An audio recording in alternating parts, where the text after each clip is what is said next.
जब परमात्मा कबीर जी ने सुदर्शन रूप धारण किया हुआ था और पांडव और श्री कृष्ण उनको लाए थे वहाँ से अपना यज्ञ संपूर्ण कराने के लिए, उस समय का प्रकरण आदरणीय गरीबदास साहिब जी ने परमेश्वर की वो प्रक्रिया लिखी है, जैसे जैसी वो यज्ञ के दौरान जो परमात्मा के साथ उनकी वार्ता हुई श्री कृष्ण और पांचों पांडवों की। पांचों पांडव संग हैं छठे कृष्ण मुरार, चलिए हमारी यज्ञ में हे समर्थ सिरजनहार। श्री कृष्ण जी और पांचों पांडव, वो कृष्ण मुरारी और पांचों पांडव वहाँ गए भगवान के दरबार में, झोपड़ी में, जहाँ श्री सुदर्शन जी के रूप में भगवान कबीर जी यानी करुणा में बैठे थे सुदर्शन रूप में। पांचों पांडव संग हैं छठे कृष्ण मुरार, चलिए हमारी यज्ञ में समर्थ सिरजनहार। पांडव यज्ञ अश्वमेघ में सतगुरु किया पियान, पियान माने प्रस्थान किया।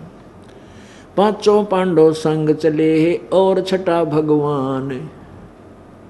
पांचों पांडव यज्ञ अश्वमेघ में वाल्मीकि की देह, शंख पचायन बजा दिया हमारा क्या नहीं संदेह।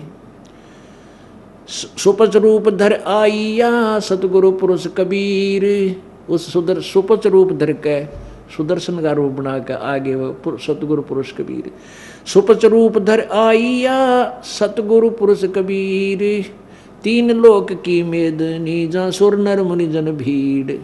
वहाँ तीन लोक की सेना बैठी थी, 33 करोड़ देवता, 88,000 ऋषि, भाई माँ ये सब बैठे थे वहाँ पर। दुर्वासा के से ऋषि और वशिष्ठ जैसी तोप बैठी थी वहाँ पर, जिनको बड़े महान ऋषि बोलने थे। 9 नाथ 84 शब्द, उनसे वह सारी कहते हैं वह सारी भीड़ वहाँ बैठी थी, किसी से कोई लाभ नहीं हुआ।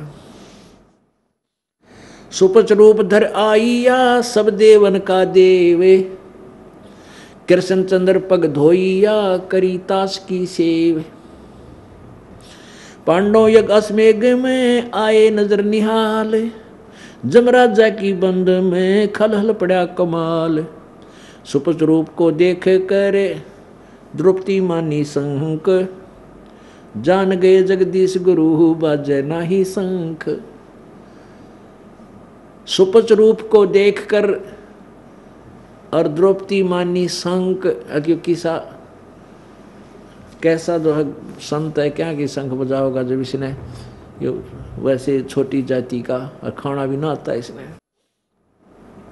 56 भोग संयोग करे किन्ने पंचग्रास, द्रौपदी के दिल दुई थी नहीं था दृढ़ विश्वास। 56 भोग न भोगिया किन्ने पंचग्रास, और खड़ी द्रौपदी उन्मनी व घाल रही थी सांस गाल रही थी वह। सुपच रूप को देख कर द्रौपदी मानी शंख, जान गए जगदीश गुरु नो बाजत नाही शंख। बोले कृष्ण महाबली ही क्यों बाजा नहीं शंख, जान रहा है जगदीश गुरु ये काटत है मन बंक। अब कृष्ण जी को पता चला भी शंख क्यों नहीं बाजा इस महापुरुष के भोजन खाने से, तो कहते हैं वो जान गए, पहचान गए कृष्ण जी कि द्रौपदी का बड़ काढ़ है, मन का बंक, इसकी मरोड़ काढ़ है। या मन में पता नहीं क्या बकवाद सोच रही है, मैंने इतना बढ़िया भोजन बनाया है, आहार बनाया।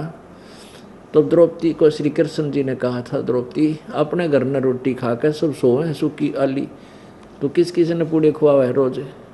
ये तो एहसान किया तेरे ऊपर, ये महापुरुष भगत आ गए तेरे और भोजन पखा गए, तेरा कुछ पुण्य बन गया, शुक्र मना इस महापुरुष का। तो क्या कहते हैं, द्रौपदी दिल को साफ कर चरण कमल लो लाए, वाल्मीकि के बाल सम त्रिलोकी नहीं पाए। ये तूने के वाल्मीकि सा दिखा है, हरिजन ये शेड्यूल कास्ट सा दिखा है ना, तो ना यो सुदर्शन इसके एक बाल के बराबर भी ये 3 लोक नहीं है, इतना समर्थ शक्ति युक्त है। चरण कमल को धोए कर ले द्रौपदी प्रसाद, तेरा अंतर सीना साफ होवे जगह सकल अपराध। इस महापुरुष के चरण धोकर पी ले, तेरा कुछ पाप कट जाता है, कुछ नरम आत्मा हो तेरी, कुछ सफाई आवे, तेरे पाप कटे कुछ कम हो। करी कृष्ण भगवान को चरणामृत से प्रीत, शंख पचायन जब बजा द्रौपदी दी लिया द्रौपदी सीत। द्वादश कोट पंडित जहां ब्रह्मा विष्णु महेश, उस यज्ञ में आए हुए थे 12 करोड़ ब्राह्मण पंडित और ब्रह्मा विष्णु महेश।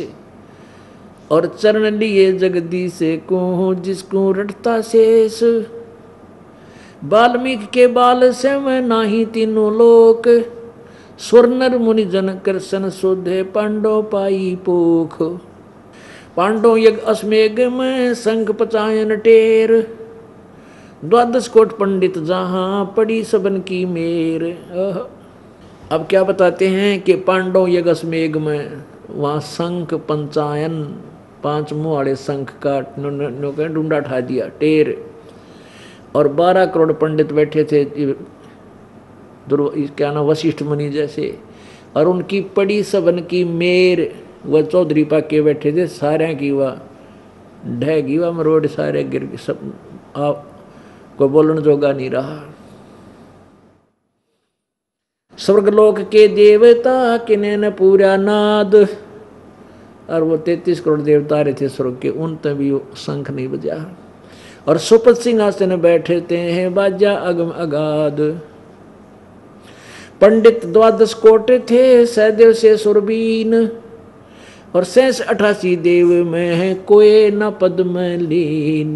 कहते 88,000 ऋषिया में भी कोई भी यथार्थ भक्ति युक्त नहीं था, सत्य भक्ति युक्त नहीं था, कोई भी पद में लीन नहीं था, सत्य भक्ति नहीं कर रहा था।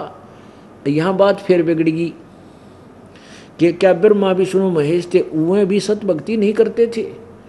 क्या उनके पास भी सत्य भक्ति नहीं थी? 88,000 ऋषि 12 करोड़ ब्राह्मण और ये 9 नाथ, नहीं, किसी के पास भी यथार्थ भक्ति नहीं थी।